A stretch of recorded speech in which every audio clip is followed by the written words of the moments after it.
So I've asked him to come to the meeting as well, in case they're willing to have him help out a little bit, and then then they can figure out where they want to go from there.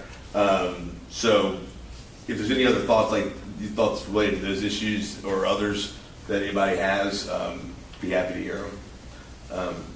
I would just ask, I'd like to be there as well, I know sometimes people have questions about this split authority and why there's an authority and a consortium and how they're all supposed to fit together, and bearing some responsibility for that odd construct. I'm happy to come and help explain that.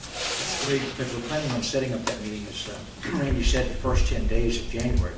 And Randy, you do have a list of all these people's names, by the way, in your November 18th email. Oh, great. But I think it's important for you guys to note that 3 folks that were on this authority are on that founding member group, and that's Barry Johnson, Ali Hagemat, and Sam. So we do have individuals who have served with us for the last year who understand the difference between the authority and the board, authority board, and the consortium. So it's my hope. I think that's such a great thing. It gives me confidence that we're going to translate and transition into that group together moving forward. So that's why, and thank you. I really appreciate that you're going to come, Maureen, because I really thought if they were going to set up, we needed to make sure they had the right direction and expectation from us from the beginning. So that as they started making their plans and what they were doing, they didn't get off and go somewhere and we suddenly went, wait, that's not what we intended. Not that we would think you would let that happen. No, I think it's important for, obviously, you guys to be there, but Maureen particularly, because you are going to help with all the legal setup and all these things. I mean, I can't do that, but I can make sure it happens. You yourself know that, I thought Yes. that you mentioned that you Yes. had found somebody that was going to help. Yes. So we definitely need that input. Yes, happy to do that. But assuming you want to ask. And I will reach out to them and let. Because you might have. Yeah, which really gives you only a 1 week window. Yeah, you have that full week, it'll be that Yeah, first full week of yeah. January or the Monday, Tuesday before. Yeah. Will be the days that I'm going to send them. We're just going to, now, because that's not a state entity, they can do teleconferencing and stuff like that, so then we can have a little bit more flexibility. Obviously, it's not as effective. So hopefully we'll be able to get that done then. Yeah, I think if we set this meeting up correctly, there's no reason why we can't give them the right kinds of guidance to allow us to all make this go forward together. And like I said, I'm really happy we have such a good group moving over to that. Now, I noticed that you have a TBD from Rolls-Royce, even though they did volunteer to be a founding member. Yeah. At $25,000, and they just haven't determined That Barry was the one who had been dealing with them, and they had not. Okay. That was frankly part of the delay with getting first dates sent out there was that they just they didn't get the contact back to us, so we just went forward. Forgive me for asking this question. I know I missed the last meeting and you probably talked about it there. Did we go beyond setting the number for founding members? Yeah. Okay, so we left that to the consortium too. Absolutely, let them figure out. I mean, yeah, because they're Well, we sort of set it up like 12 to 15. yeah that We didn't make it a hard number, but Yeah. we set it up as if it was 12 to 15 founding members. Oh, yeah. If I get this Oh, right. no, I No, was you thinking talk of about the the dollar dollar. figure Oh, for no, no, other no. than founding members. No, and what we were hoping to do was to establish a mechanism where there could be associate membership, some other title But or name. it's up to the consortium. to do Yeah. that. Exactly. Up to the consortium to establish that, decide the funding level, et cetera, et cetera. Yeah, no, I think that's entirely appropriate. Perfect. yeah. Do you have anything else about the consortium organizational update? Any comments or questions, ladies and gentlemen? Very well, then our next action would move on to new business, and the first part of that is our annual report to the governor and the General Assembly, which is in your package. Yeah, Randy? Thank you, Mr. Chairman. That on the right-hand side of your packet is the annual report. For the members that weren't here at the last meeting, that we talked. I kind of gave an outline of what was required in the code. The code requires that it's an update of the strategic plan, the activities of the group, and then recommendations to advance nuclear energy. So I kind of took that took that structure and put the attached report together. The report is actually about 8 pages. Then there's 6 appendices, of which 4 of them are right here. The kind of the macro approach that I was thinking to take to this was that, this is our first year. We want to show that, we want to make it look as robust as we can, and that this is a great opportunity to kind of give as much information as we can to members of the General Assembly, folks in the governor's office about nuclear energy. So some of it is more, so I erred on the side of including more things than not, but kind of all the resources and documents that we had created. I don't have any pride in authorship, and I'm obviously happy to take any comments and questions that we have. I will take a minute to kind of run through the high points of it here. Excuse me. Introduction. I wanted to make sure they knew why they were receiving this report, why we were created. I thought it was important to show that we have set goals, that we have moved forward towards the consortium. Even though it hasn't been established yet, recruiting a bunch of companies and all the process that went through there was important. The inventory of nuclear assets, the education of policymakers, the work we did with the energy plan was important. And I think there were opportunities to show some real success there. So kind of wanted to hit a couple of those high points in the introduction. Conversely, the other approach could have been a little bit more stat driven.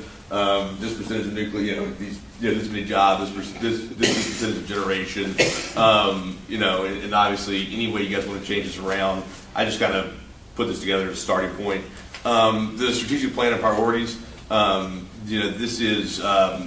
This is really what you guys laid out at the December meeting before I came together last year. As these are the things that the code asked us, told us to do. These are the things that we're going to give the authority to do. These are the things that we're going to give the consortium to do. Especially for all of our friends in private industry, and not really technically a strategic plan, but it shows the General Assembly that this is what our goals are, this is what our priorities are, and helps us keep the consortium in the consortium lane and the authority in the authority lane. Which I think probably is one of the challenges long term that we have to make sure that we stay focused on. So that's kind of the next section. Authority activities. This is the asset inventory, of which will be the Appendix A of the final report.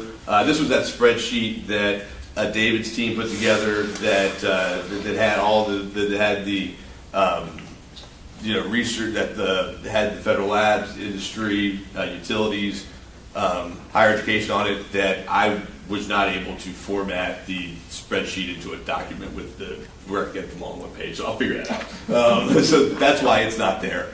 And then this next section, the critical role of nuclear energy, is a summary document that Maureen and Sama had put together that all the board had an opportunity to comment on.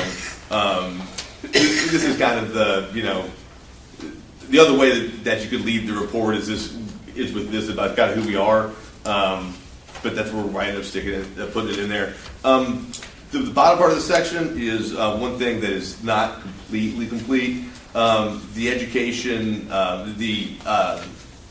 higher education programs, degrees, is still a little bit incomplete. I'm waiting for confirmation from UVA on a couple of their programs. The list that Chev provided, that Jerry's team helped put together, that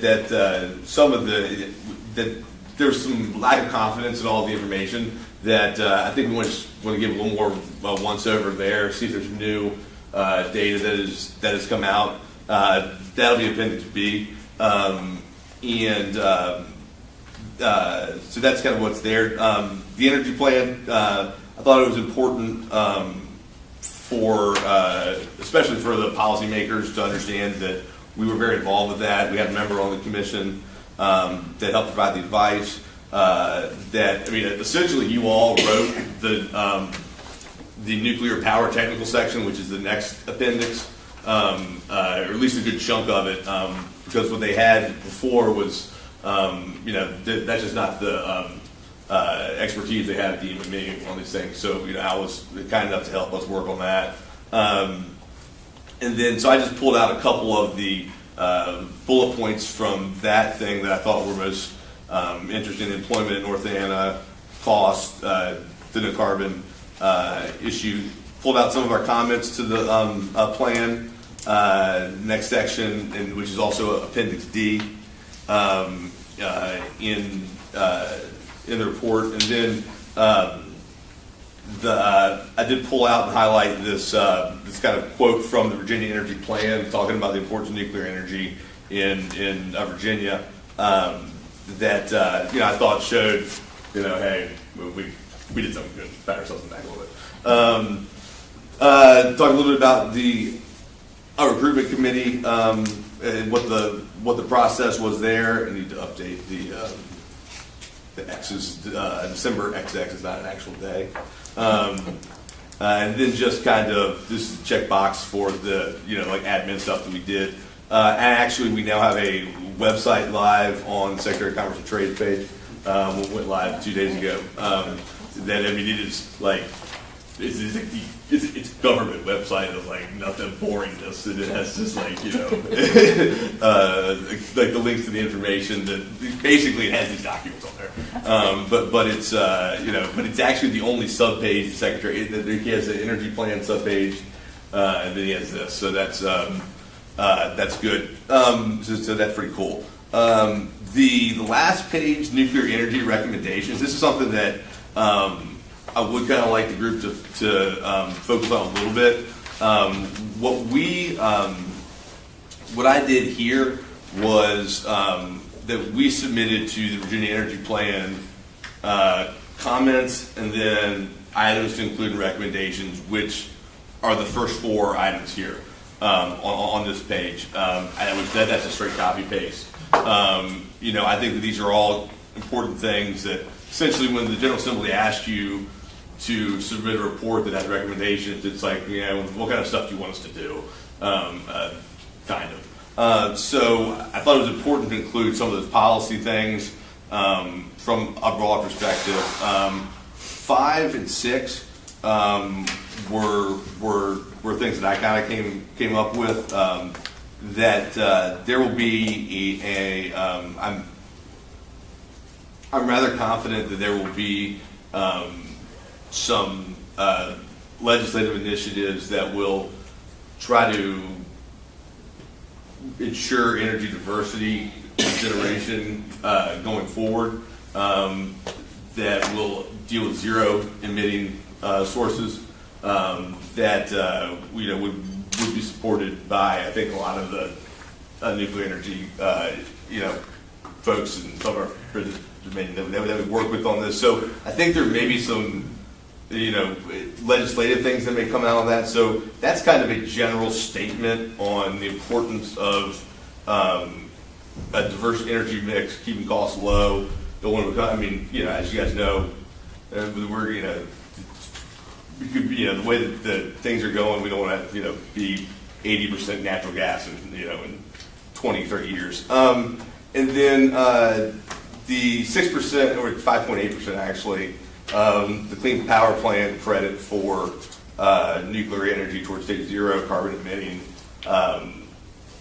goals. That's something that has been something that the governor, folks at the General Assembly, Dominion, obviously, the AG sent in a letter that referenced that. So I just kind of threw that in there, something that was that I understood well enough to be able to say it. So it kind of holds a placeholder in case you guys wanted to have a different